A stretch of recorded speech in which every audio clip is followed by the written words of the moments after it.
গণঅধিকার পরিষদের সভাপতি বিপিনুল হক নূরের চিকিৎসার জন্য বাইরে না নিতে একটি মহল সক্রিয় ভূমিকা পালন করছে বলে মন্তব্য করেছেন তার দলের সাধারণ সম্পাদক রাশেদ খান।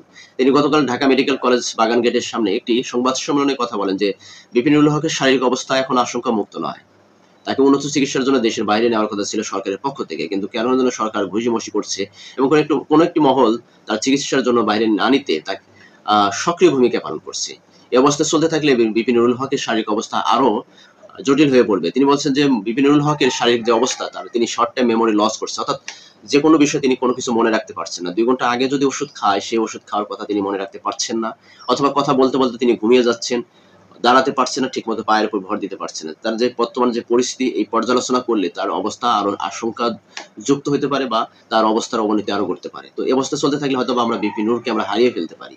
তো তার যে অভিযোগ, তার যে আক্ষেপ, এটা থেকে বলা যাচ্ছে যে এখন আসলে বিপিনুরুল হক নূরের শারীরিক অবস্থা এখনো উন্নতি ঘটেনি। তার যে memory short time memory loss করছে, এটা আসলে খুবই একটা মানে জটিল পরিস্থিতি। কারণ যদি মেমোরি লস করে থাকে তাহলে এটা যদি পর্যায়ক্রমে বাড়তে থাকে তাহলে হয়তো তার স্মৃতিশক্তি বা হারিয়ে যেতে পারে বা সমস্যা তৈরি হতে পারে।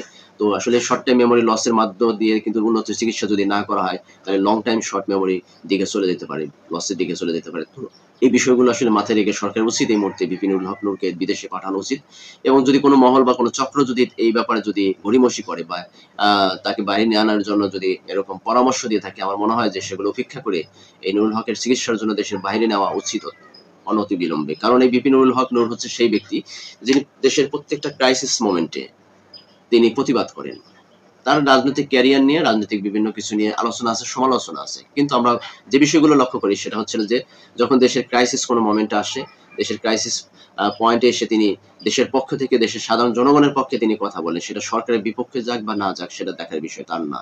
আমরা অনেকে দেখেছি গত ১৭ বছর যে স্বৈরশাসক আওয়ামী লীগ শাসন আমলেও দেখেছি যে আওয়ামী লীগের বিপক্ষে তিনি সোচ্চার সবসময়। যেখানে সব দলের নেতাকর্মীরা যেখানে নীরবতা পালন করেছে, সেখানে বিপি নূরকে দেখেছি তিনি সোচ্চার হয়েছেন রাজনৈতিক অঙ্গনে।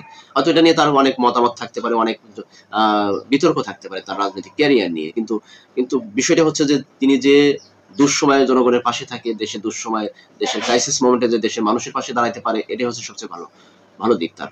কারণ হচ্ছে তিনি তিনি যে সোচ্চার ন্যায়ের পক্ষে বা অন্যের বিপক্ষে, এই জিনিসটা কিন্তু অনেকে চুপচাপ থাকে, মাথা নত করে থাকে।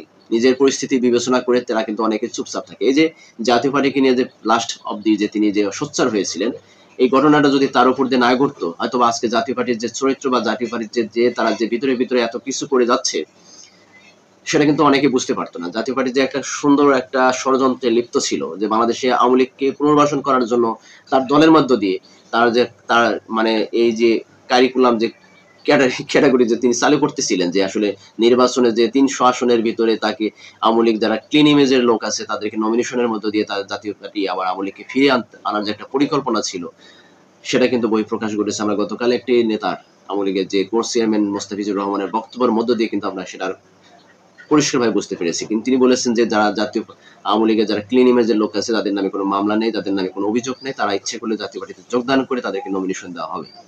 এই যে ষড়যন্ত্রটা তারা করতেছিল, এটা যদি বিপি নুরুল হক নূর যদি আজকে জাতীয় পার্টিকে নিষিদ্ধের দাবি না করতো, তার নূরের উপরে যদি এই আক্রমণটা না হতো, দেশের রাজনৈতিক অঙ্গনে তারা অনেকে কিন্তু বুঝতেই পারতো না যে দেশের ভিতরে কি ষড়যন্ত্র চলছে, জাতীয় পার্টি কি ধরনের ষড়যন্ত্রে তার লিপ্ত আছে। তো বিষয়টা আসলে ক্লিয়ার হয়ে গেছে।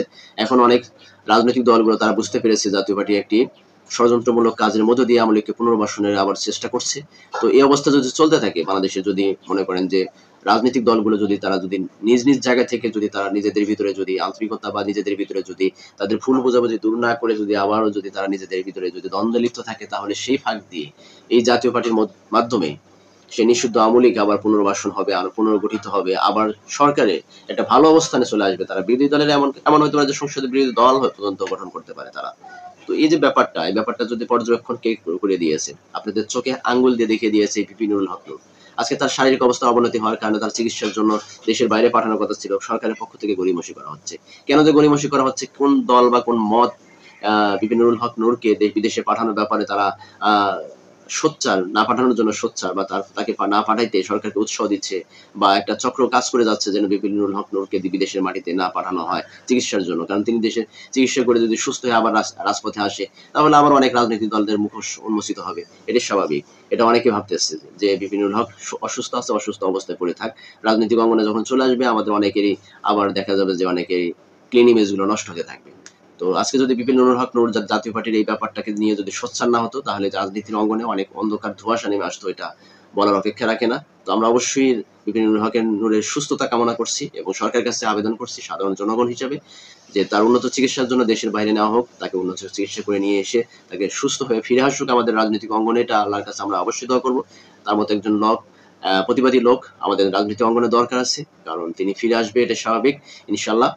তো তিনি ফিরে এসে রাজনীতি অঙ্গনে আবার সোচ্চার হোক, আবার প্রতিবাদী, তার যে বক্তব্য, তার যে ন্যায়ের পক্ষের কথা, সেই কথাগুলো আবার প্রস্ফুটিত হোক, এটাই কামনা করছি। ততক্ষণ পর্যন্ত আমরা সবাই দোয়া করবো তার জন্য। সবাই ভালো থাকবেন। আসসালামু আলাইকুম ওয়া রাহমাতুল্লাহি ওয়া বারাকাতুহু।